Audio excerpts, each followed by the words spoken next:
What's up, Evan, Daniel? How y'all doing? Hey, good. How you doing? I'm great. I love this movie. It was so much fun. Thank you for letting me see it. I want to start with a fun question. I'm sure you're getting this all day, but I want to put a little spin on it if I can. Did you have a favorite Weird Al song before the movie? And did it change after spending so much time getting to know Al and his music? I was like fairly into a lot of it. I feel like my favorite Al song changes every few weeks. But no, I don't think there was anything that I was like, honestly, the thing I liked the polkas before, but like after having spent just the smallest amount of time trying to play an accordion, listening to what he does on those songs is so mind-blowing to me that, yeah, definitely a greater appreciation for them. I just remember every time you had to perform a song in the movie, that would be stuck in everybody's head for the next, I want to say week, but we didn't have that much time to shoot. But it would just be, so when you did like a surgeon, that suddenly was the one I just could not stop singing, getting out of my head. But before that, it was Yoda. Okay. Good choices. Now, I would love to hear actually, in having met Al Yankovic, did he come to you? And Evan, I'll go to you first. Did Al have a favorite Evan Rachel Wood character? I don't know. I don't think so. I'm not sure. I'd have to ask him. That's fair. Daniel, did you guys ever geek out about some of the work you've done before? Did he have a favorite role you've played? I didn't. But like he actually at some point, I don't know when this happened. At some point, he watched I think everything I've ever done. So like at one point he came in and was like listing them. And actually, the one he really likes is a film I made called Escape from Pretoria, which is about prisoners in a prison in apartheid South Africa trying to break out. It's very serious. It's really not the one I would have expected at all, but he loved it, so I was thrilled. That's really cool. There's a line in the movie where you, as Weird Al, yell out like, "I don't want to be the next so-and-so character. I don't want to spoil the joke, but I don't want to be that character." And I felt like the timing of that line was very interesting, considering right around the time you probably read it might have been the time when you went viral with the Wolverine comment. Does that like hit different? Is that a real thing you guys go through where, you're being asked these characters and stuff like that, and then it gets like, oh, I didn't really know this was going to happen?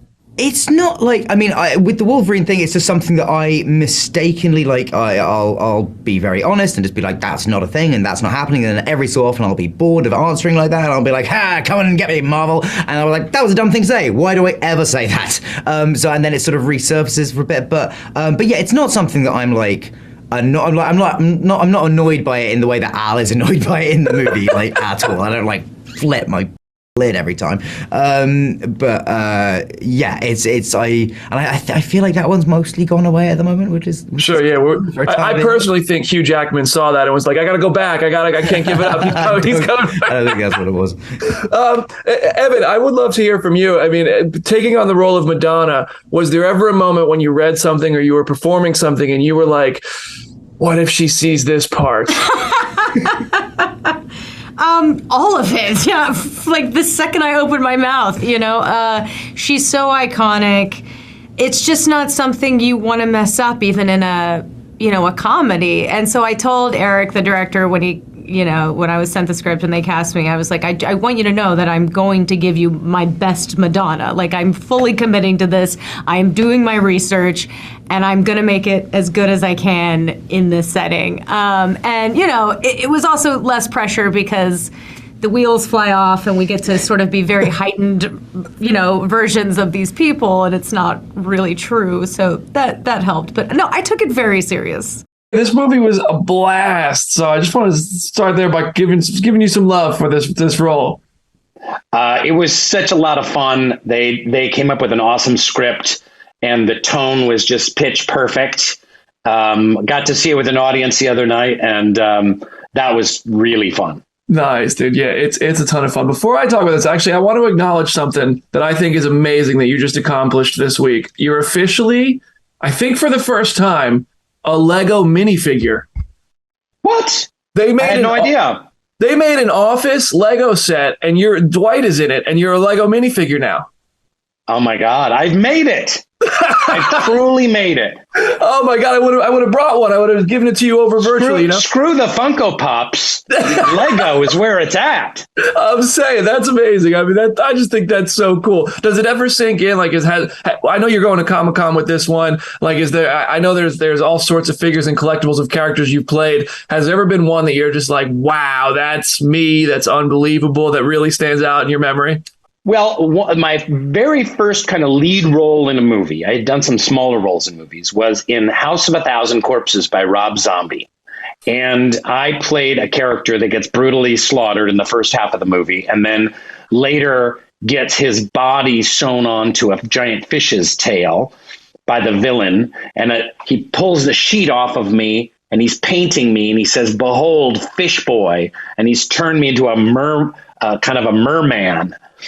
And for horror fans, like of a particular ilk, the number of Fish Boy tattoos that people have is pretty astonishing. I've seen some incredible tattoos of me as Fish Boy from a movie I shot in 2001 on people's thighs. And that's not something I ever thought I'd experience. That's awesome. That's fun. Now in Weird, you're playing Mr. Demento, which is hilarious. Like his relationship with Al and your relationship with Daniel, and this is super fun.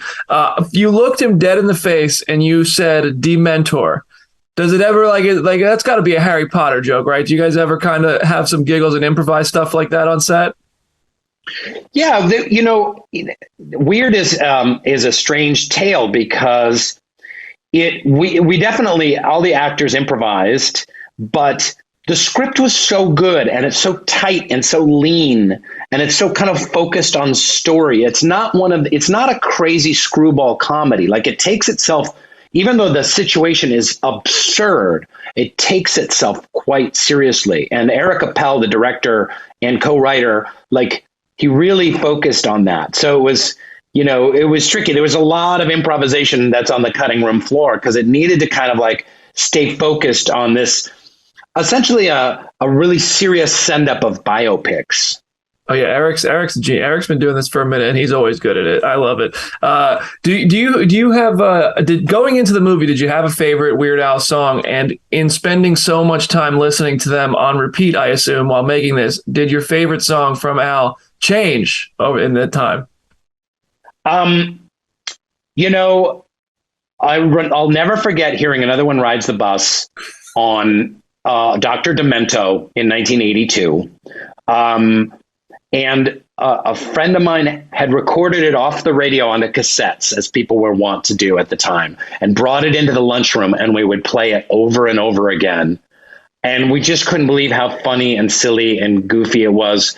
And so that one will just always hold a very special place in my heart. That's awesome. And you're in a scene where Daniel performs that song. I know in the final cut of the movie, we hear Al VOing the song. What was it like on set? Did Daniel really let it rip? He's so committed to this character. He learned accordion.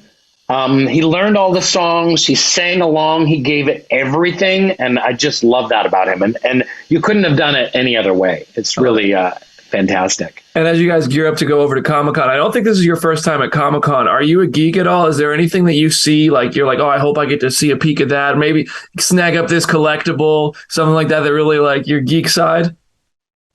Yeah, for me, it wasn't so much comic books is science fiction. So I turned into a science fiction geek at age 13, and I have a giant science fiction collection from the 70s and 80s in my bedroom. And so I was always going to those sci-fi conventions in the 80s, like Norwestcon in Seattle. I was never so much about Thor and Marvel and stuff like that as I was some of those really out there sci-fi writers. What's that one collectible you'll never part ways with? Yeah, I have I have some original Philip K. Dick first editions.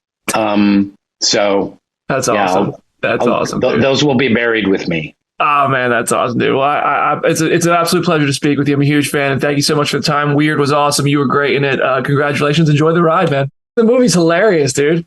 Oh, I'm great. Thank you so much, man. Thank you. I found myself laughing quite a bit. I'm out here at New York Comic Con. I know you guys are going to present some behind the scenes stuff in New York Comic Con, but I want to ask because I looked at your Instagram. So you got all the Weird Al toys you could find in merch, Mondo stuff. And I also saw like a couple years ago, you had Baby Yoda on the Christmas tree. When you come out to Comic Con, is there anything else you geek out over and you hope to get your hands on or lay your eyes on?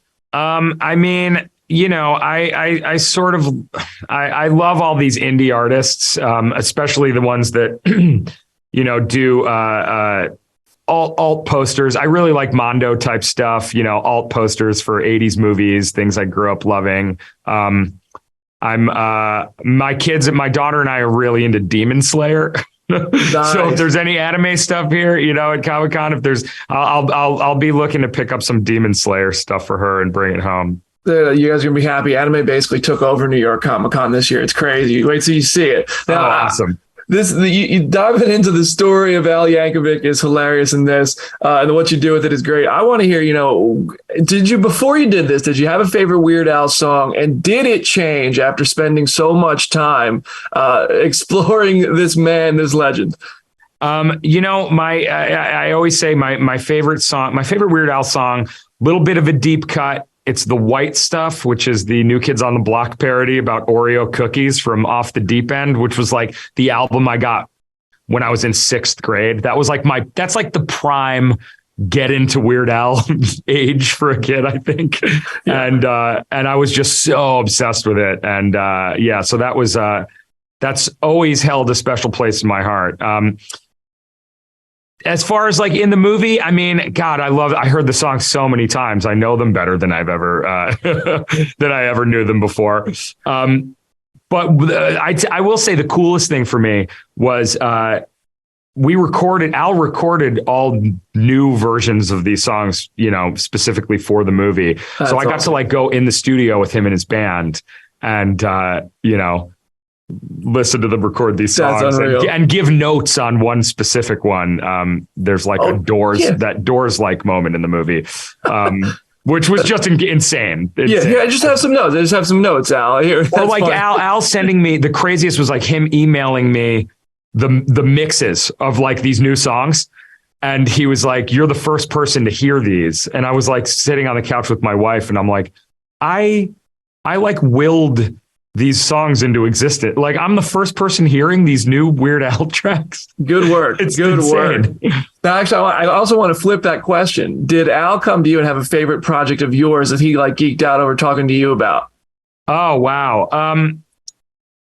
Not really. I mean, he would watch things. We've been friends now for a decade. And he would, watch things that I did, Son of Zorn and, some other stuff. So, nothing specifically. I definitely like the, I'm definitely was a bigger fan of Al's than he was of mine. but we really worked well together as writing partners. And, I mean, I'd love to do something else with him again after this. I mean, it was so, I would love the partnership to continue. Seems like a good collaboration you guys got going on. Now, I know Al's voice is the voice we hear in the movie for the songs, but I heard that Daniel was singing on set. I got to hear what it was like to see Daniel Radcliffe let the pipes loose and perform some Weird Al for everybody on set. How was that? It was great. He's a great singer. He's been on Broadway and so, I mean, he nailed it. Like it helped him to sing along on set just to sync up with, the pre-recorded tracks. But like his voice is great. And I did karaoke with him after we wrapped and heard him sing some Weird Al songs there. And you got to hear the Daniel Radcliffe rendition of White and Nerdy. It's pretty. Release it on the Blu-ray. Yeah. There you go. And the last thing, there's one joke in this film, and I feel like people like Daniel Radcliffe are a part of this all the time. There's a joke. I don't want to be the next. I don't want to spoil the joke, but next character, this character, that character. Is that rooted in some reality for some of these actors? You think they get tired of being asked if they're going to play a certain part in the future or something like that? I mean, when we wrote it, it wasn't based on that, but it's funny how when you cast someone like Dan, these things take on like a little bit of a new context, That's funny. Yeah. I love it. Well, Eric, it's a pleasure to speak with you, man. Congratulations on the film. I'm looking forward to watching it again. Thanks so much, man. I'm glad you dug it.